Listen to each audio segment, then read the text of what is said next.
এবার বাড়ি থেকে চলে যাক, আমাকে কুটকলাই এই চুমু খাইয়ে তবে ছাড়বো। সত্যি করে খাবো কিন্তু। আমি কি তোমায় দেবো না বললাম নাকি? দিলেই ভালো, জান আমার। দেবো তো, 100 বার দেবো। আমি এখন বাড়ি যাচ্ছি। হ্যাঁ, ও বাড়ি চলে এলে কিন্তু বিশাল অসুবিধা হয়ে যাবে। ঠিক আছে, ওঠো। আসি তাহলে। হ্যাঁ হ্যাঁ, এসো শোনা। উফ, হাই রে তোর ভরা জৈবন, তোর ওই জৈবনের সাগরের ডুব মেরে আমার উমুড়ি খেতে খুবই ইচ্ছা করে রে। জানি না কবে তোকে অন্ধকার রাতে পাবো রে। আর যেদিনকে তোকে পাবো 440 ভোল্টেজ দিয়ে তোকে শট মারবো। আর এমন শট মারবো তোকে তোর মৃত্যু শেষ নিঃশ্বাস অব্দি আমার কথা মনে থাকবে। আর এক শটেই ব্লাডার ফাটিয়ে দেবো। তাহলে এখন কি করবো কাদা? এখন বাড়ি গিয়ে বাথরুমে গিয়ে ডাব শ্যাম্পু দিয়ে হ্যান্ডেল মেরে দিগা, দুধের স্বাদ ঘোলেই মিটিয়ে।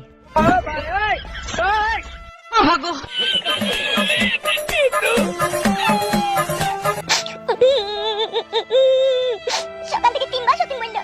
আমিও সত্যি বারবার শুনতে পাচ্ছি না। তুমি যাও, একটা ফয়সালা করে দিয়ে যাও। সব সময় তোকে সত্যি বললো। আমি কি মিথ্যা কথা বলছি নাকি তোমাকে? তুমি ডাকো, ডেকে জিজ্ঞেস করো। বেশ দাঁড়া। কই রে বাকান বেগম? কই রে? কি হলো কি? চিল্লাইছো কেন? কি হলো কি? চিল্লাইছো কেন এরকম করে? মাঙে যখন বাড়ি ধরাবো না, ভাতা ছেড়ে পালাইতে পথ পাবি না দেখুন। তুই কি মানে ছোড়া মাথা রে? তোর তো জনি পাগলা কেন? কি রে মারবো ঢেমুন কে আবার? ও গাদা কুকুর বেটা, তুই যে ছুরিকে নিয়ে আইছিস, ও খাবে আর খাটের উপরে ডলার বিবির মতো শুবে নাকি? আর আমি ছুরি কাজ করে মরবো নাকি? ভারী সুখে আমাদের আড্ডাখানা পেয়েছে নাকি ও? রূপা তুমি কাজ করনি? না করিনি, সবই করেছি। সকাল থেকে বাড়ি যাইছিলাম, ভাত রান্না করলাম, সবই তো করলাম। আমি কি করিনি? আমি স্নান করিনি, মাঝি হইনি যা হয়। কি রে? কি রে মারাইছো? আমি সব সময় গাল দিছি নাকি? হ্যাঁ, কেলামু মারাইছো তুমি আবার? তুই তাহলে আমার এই বউকে কি বাড়িতে ঝগড়া করার লাগি আশ্রয় দিলি নাকি? তুই যদি ঝগড়াই করতাম, তোর বিবি এখন বাইরে থাকতে পারতো, কখনো চুলের মুঠি ধরে বাইরে খেয়ে দিতাম আমি। পারবি তুই যে পাকা চ্যানেল আসানি, তুই পারবি না তা কে পারবে? পিঠা কুকুর বিটটা আমার রে। কি রে? আর বারে বারে শুধু এতক্ষণ গাল দিকে বলছে তুই ডুয়েল ভাতারি, তাই বলছে। কি রে কথা শিখছিস নাকি? ডুয়েল ভাতারি কি কথা? তো ঠিকই তো বলেছি, দুবার বিয়ে করেছি আর দুটো ভাত ভাত ডুয়েল ভাতারি বলেছি, তা কি হয়েছে কি? ও নাইলে ডুয়েল ভাতারি আর তুই কা ভাতারি? তুই চ্যানেল আসানি মাগিয়ে আই বড়কার নাঙ্গনাকে যদি তোর হিসাব করা হয় তাহলে তুই 25 ভাতারি হয়ে যাবি। তোলো ও যদি ডুয়েল ভাতারি হয়। আহা ভাতারে, কি মাগের রস যে তোকে খাইলো গাদা কুকুর বেটা। কি রে? ও গাদা কুকুর বেটা, ও গাদা কুকুর বেটা, সব সময় কি ওই ছুরি সাপোর্ট করতে হবে তোকে? আমি যে তোর বউ, সেটা কি তোর চোখে কখনো ঠেকে না? হ্যাঁ গাদা কুকুর বেটা, সব সময় কি তোর পাকান পোলা মাগিটার দিকেই তো নজর থাকে? এ মাগি মার খাবে দেখা কি আমার হাতে? ও তোর মারবি রে গাদা কুকুর বেটা তুই? তোর মার খেয়ে খেয়ে আমার পাকানে চুল শুধু ইটি পালিয়ে গেল রে। আর এই চ্যানেল আসানি মাগি ভাইয়ের মারালি উনি, ও তোকে লাগাইলো তো শুনি নিলি? মানা করো, দেখো যাদা বলি গাল দিচ্ছে। বাকান বেগম মুখ সামলে কথা বলবি। আমি যদি ভাইয়ের মারালি, তুই তো আমার ভাতারের মারালি ছিল, আমার ভাতারকে তো লিপালি গেছিল। তুই তাইলি ক ভাতারি বল? চুপ করো আমি বলছি তো কথা। এমনি যা বললি ভাইয়ের কথা কেন তুইলি? ও সতীন, ও মুচির বউ, ডুমডুগুলের বউ, 36 জাতের বউ, ও আমাকে কেন গাল দিবে এরকম করে? এলে আমার ভাতারে রাখনি, মুখ সামলিয়ে কথা বলবি না। কি রে? সত্যি হাই রে ভাতার, তুই আমার তুই তুলনা হয় না রে ভাতার। তুই আমাকে কাটতে গজালে লাগিয়ে দিলি রে। তোর মনে এই ছিল ভাতার? যদি আমি আগে বুঝতে পারতাম তোর মনে এরকম আছে, তোকে ফুল সজ্জা রাতে দুধের সাথে 20 পাইল করে খুঁজে তোকে মেরে দিতাম রে আমি। তোকে এই যৌবনের রস খাওয়াতাম না তাহলে আমি আর। তুই ঢেমুন মাগি ছাবলা চুদি মাগি, তুই নাইলে তুই জয়গুনের 1 গ্লাস রসই আমাকে কইছিস। তার বিনিময়ে যে আমার রসকে মেরি গুড় করে মুড়িতে মাখি চাও মাও করে খেয়েছি, সে হুঁশটি হয় না তোর? হ্যালো এই ছাবলা চুদি মাগি, এখন কি মনে হচ্ছে জানিস? মনে হচ্ছে সায়ার ভিতর দিয়ে তুই ওইখানে আলা খুশখুশি ভর দিয়ে। আলা কুচকুচি হই দিবি। মানুষ আগা কাদা কুকুর বেটা, মানুষ আগা, এখনো তো দিন বয়স পড়ে আছে। তোর ঘরে শিয়ানা সমত তুমি আছে, তার বিয়ের ব্যবস্থা করগা। অত মান পাগলা ছুড়া হইস না রে, নাইলে মাঙের ওই আষ্টি গন্ধ একদিন ঘর ছেড়ে পালাইতি পথ পাবি না। তোকে বলে রাখলাম আমি। কিডা কুকুর বেটা মরগা, গলায় দড়ি দিগা। গুড কপালে ছুড়া ভাতার। সময় আসুক তারপর তুই কে বুঝিয়ে দেবো দেখবি আমি। কিডা কুকুর বেটা, কিছু হোক বা না হোক সব আমারই দোষ। মনে হচ্ছে আমি যেন আর চোখের বালি হয়ে গেছি। থাক ঢেমনিকেলি থাক। সামাইলো জিনি লিবা তোরা ঝগড়া শান্তি করিস কেন বলতো? মারার বাল আমার তোদের জ্বালাটা আমাকে বিষ খেতে হবে দেখবি ফাটা। খবরদার ঝগড়া শান্তি করি না, ঠিক আছে? আমি পার্টি অফিসে চললাম, কাজে জামাত।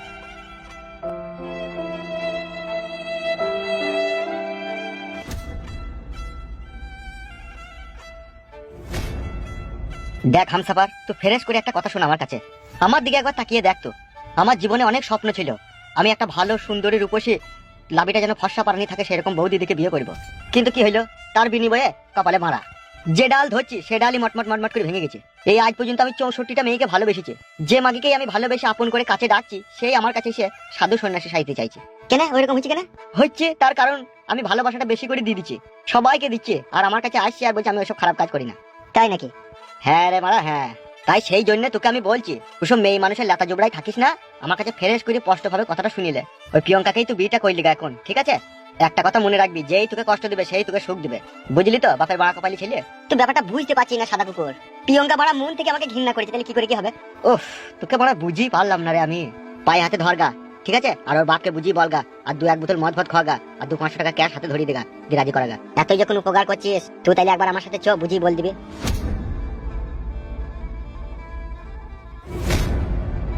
কি ব্যাপার ভাইজান, এত টেনশন লাগছে? আমার মাথাটা নষ্ট হয়ে যাবে দেখবি হামসাফার। কি হয়েছে কি বড় ভাই, বাড়িতে কোনো ঝগড়া অশান্তি হয়েছে নাকি? হ্যাঁ, সে বড় ঢেমনটা ঝগড়া লাগিয়েছিল ছোট ঢেমনটার সাথে। একটা কথা বলবো বড় ভাই। কি বলবি? কথা হচ্ছে বড় ভাই, একটা ফালে যদি কেউ ডবল জমিতে একসাথে চাষ দেওয়ার চেষ্টা করে না, সেখানে তো একটু ঝগড়া অশান্তি হবেই ভাই। জ্ঞান দিচ্ছি নাকি তুই আমাকে? এটা কোনো জ্ঞানের কথা বলিনি বড় ভাই, তোমার সাথে থাকি, তোমার সঙ্গী, সেই জন্য বললাম। আজকে যা বললি দ্বিতীয় দিন যেন এরকম কথা আমি না শুনতে পাই, বুঝলি তো? ঠিক আছে বড় ভাই, আর বলবো না। বোকাচোদা শোন, পৃথিবীতে কোনো পুরুষ মানুষ আছে একটা ইনি আমাকে দেখা দেখিনি তার হাতে একটা কাশ্মীরের আপেল দেবো, তার কামড় মারতে ইচ্ছা হয় কি না হয় সে তোকে সত্যি কথা বলবে।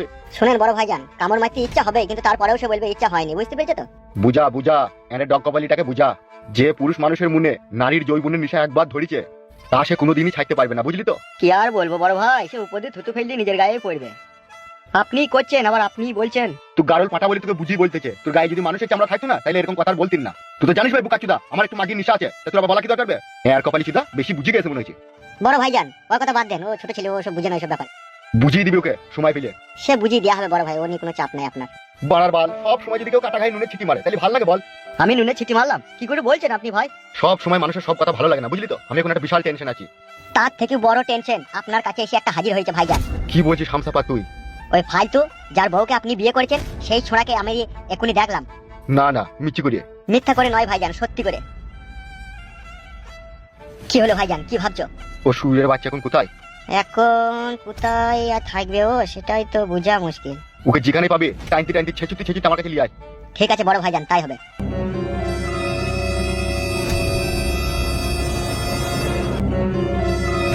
ও সুরের বাচ্চা এখনো গ্রাম থেকে যায়নি, কি করছো গ্রামে? শালাকে যদি ধরে আনে না, শালাকে মদের চাট করবো আমি।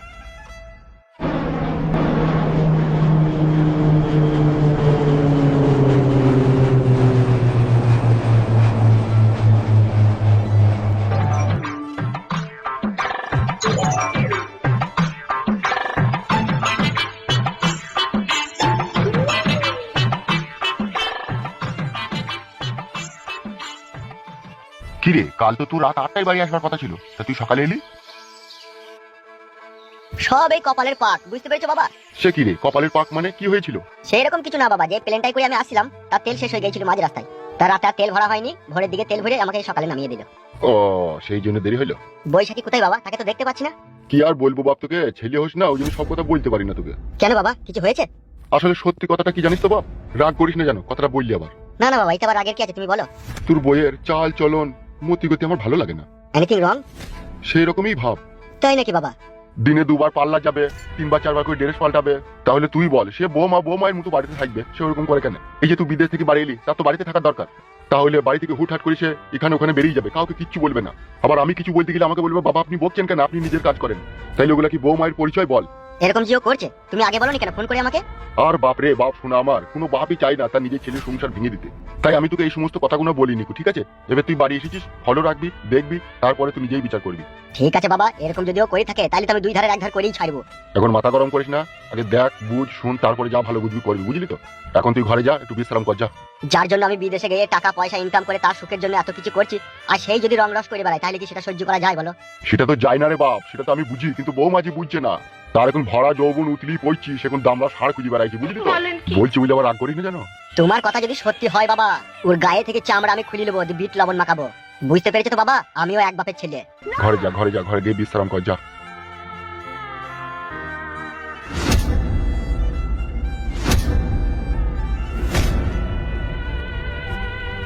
কথাটা আমার ছেলেকে বলাটা ভুল হলো না তো আবার?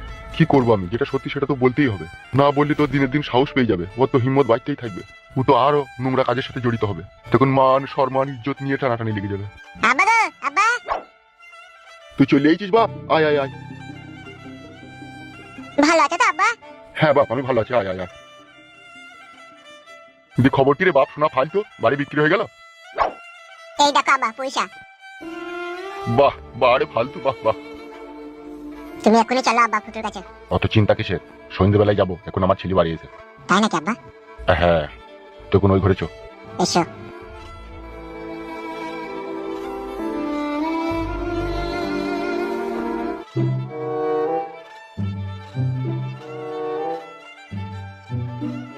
বলো আব্বা কি বলবে? চৌকির উপরে বস, বলছি। বলো আব্বা। বাড়িটা ক টাকায় বিক্রি করলি? 1,40,000 টাকা আব্বা। কেন এত কম টাকা কেন? দিচ্ছে না, বাড়িতে সেই জঙ্গল হয়ে গেছে বলে টাকা কম দিল। ও আব্বা গো, তুমি কি কিছু চিন্তা ভাবনা করছো নাকি? না না, কি আর চিন্তা ভাবনা করবো, ছেলেটা এখনই বাড়ি এলো, তা বৌমা বাড়িতে নাই। ও বাজার মাজার করতে গেছে, এক্ষুনি চলে আসবে।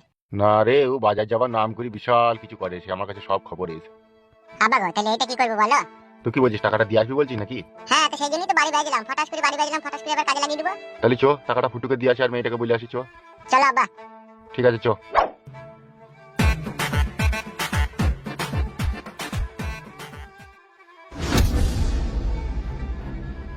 আমি যে তার স্বামী, আমি যে বিদেশ থেকে বাড়ি এসেছি, তার কোনো হুঁশ জ্ঞান আছে?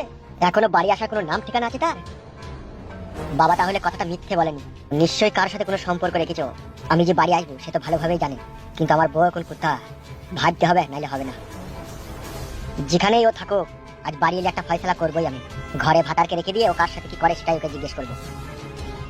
আমি অনেকক্ষণ বাড়ি থেকে এসেছি, বাড়ি যেতে হবে আমাকে। সব সময় লাউড়া বাড়ি বাড়ি করো কেন? হ্যাঁ, আমি কি তোমাকে ভালোবাসি না নাকি? আমি তো তোমাকে মনে প্রাণে ভালোবাসি, তা আবার বাড়ির লিগে তো চিন্তা করো কেন তুমি?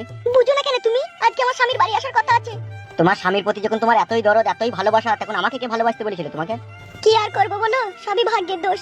কি করবো বলো, স্বামী তো 12 মাসই বিদেশেই থাকে, আর আমি একা মেয়ে মানুষ হয়ে খাটের উপরে একা একা শুয়ে একা তো কাট করে সকাল হয়ে যেত। তখনই আমি চিন্তা ভাবনা করলাম, আমার স্বামী তো সারা জীবনটাই বিদেশেই কাটাবে মনে হচ্ছে, তাইলে আমার যখন ভরা যৌবন, এই যৌবনের রস আমি এখন কাকে খাওয়াবো? আমি তো খেয়েছি তোমার ওই জৈবনের রস, তাইলে আবার অত তোমার চিন্তা কিসের? আর আমি খাবো তো, যত তুমি খাবে ততই খাবো। চিন্তা আমার তোমাকে রস খাওয়ানোর জন্য নয় গো। তাহলে কাকে নিয়ে চিন্তা করছো তুমি? চিন্তা করছি আমি আমার শ্বশুরকে নিয়ে। কেন বৈশাখী, শ্বশুরকে নিয়ে তুমি চিন্তা করছো? কি আর বলবো তোমাকে, আমার শ্বশুর আমাকে একদমই দেখতে পারে না। কেন, কিসের জন্য দেখতে পারে না জানতে পারি? তোমার সাথে আমার যে ভালোবাসার সম্পর্ক আছে, সেটা আমার শ্বশুর সন্দেহ করে, জানে। তাই নাকি? হ্যাঁ গো, আমি কি তুমি মিথ্যা বলছি নাকি? তাহলে তোমার শ্বশুর তোমার ভালোবাসার পথে পথের কাঁটা হয়ে দাঁড়িয়েছে, তাই তো? সেই রকমই ভেবে নাও। উপড়িয়ে দেবো কাঁটা? কি বলছো, মার্ডার করে দেবো তোমার শ্বশুরকে? যদি জানাজানি হয়ে যায়? জানাজানি কিছুই হবে না, যদি ওকে প্ল্যান করে মার্ডার করি তাহলে কেউ জানতে পারবে না। সেটা কিরকম প্ল্যান করবে তুমি আবার? মানুষকে মারতে আবার কোনো প্ল্যান লাগে? হ্যাঁ, যেহেতু সুরের বাচ্চা তো তোমার শ্বশুর, তুমি ওকে খুবই শর্টকাটে সরিয়ে দিতে পারবা। কেমন করি? রাত্রে ভাত খাওয়ার পরে দুধ খেয়ে হয়তো নাকি ও?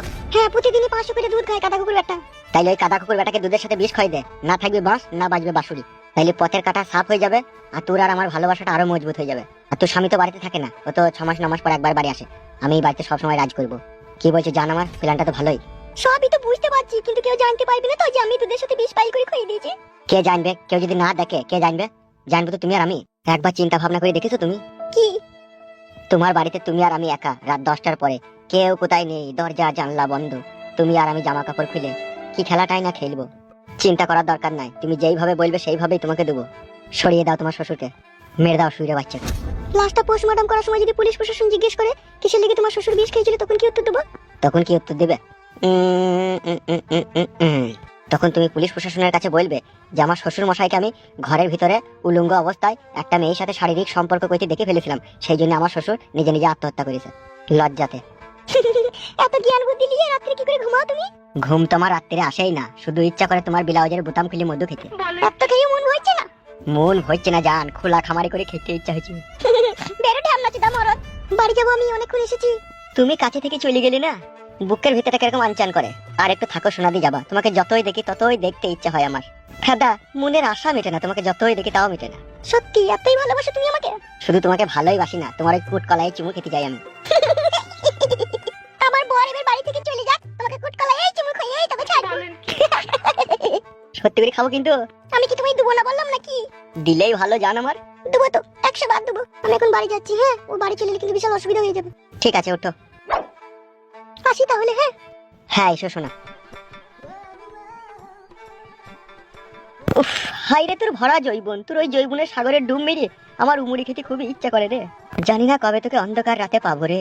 আর যেদিনকে তোকে পাবো 440 ভোল্টেজ দিয়ে তোকে শট মারবো। আর এমন শট মারবো তোকে তোর মৃত্যু শেষ নিঃশ্বাস অব্দি আমার কথা মনে থাকবে। আর এক শটেই ব্লাডার ফাটিয়ে দেবো। তাহলে এখন কি করবো কাদা? এখন বাড়ি গিয়ে বাথরুমে গিয়ে ডাব শ্যাম্পু দিয়ে হ্যান্ডেল মেরে দিগা, দুধের স্বাদ ঘোলেই মিটিয়ে।